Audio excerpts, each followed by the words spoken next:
It started with a deal that looked too perfect to ignore. In a quiet city in Texas, a man named Daniel Carter was scrolling through real estate listings late one night. Daniel wasn't rich, he wasn't even comfortable. He was a regular guy in his mid-30s, working long hours, saving every dollar, dreaming of owning his first home.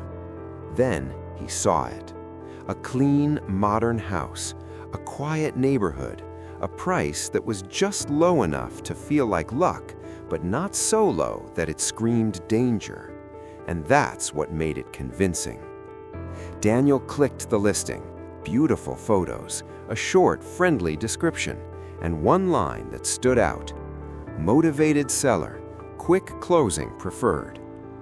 Daniel messaged the seller. Within minutes, he got a reply. The man introduced himself as Mark Reynolds, polite, professional, calm. He said he had recently moved out of state for work and wanted to sell the house quickly without dealing with agents or long paperwork. Everything sounded reasonable. Too reasonable. Mark explained that because he lived in another state, he couldn't do in-person showings, but he sent more photos, videos, even a short walkthrough video that looked real. Daniel watched it twice. The house felt real. The seller felt real. The opportunity felt real. Mark never pressured him. In fact, he did the opposite. He told Daniel to take his time and let him know if it didn't feel right. That line lowered Daniel's guard completely. A few days later, Daniel said yes. Mark explained the process simply. He said to avoid delays, they would handle things privately. No agents, no banks at first, just a small refundable deposit to hold the property while paperwork was prepared.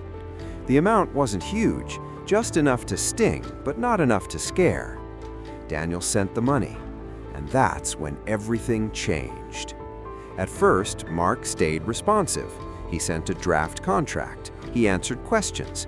He even joked about how stressful moving had been. Then the replies slowed. Hours turned into days. Daniel messaged again. No response. He called the number Mark had been using. It rang and rang and rang. That night, something didn't feel right. Daniel went back to the listing. It was gone. Panic set in.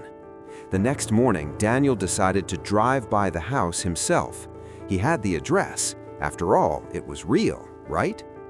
When he arrived, his stomach dropped. The house was there, but it wasn't empty. A family lived inside. Kids' bikes in the driveway, curtains in the windows, a car parked out front. Daniel stood there, confused, heart racing. He knocked. A woman answered. Daniel carefully explained why he was there. He mentioned the listing, the sale, the seller's name. The woman looked at him like he was crazy.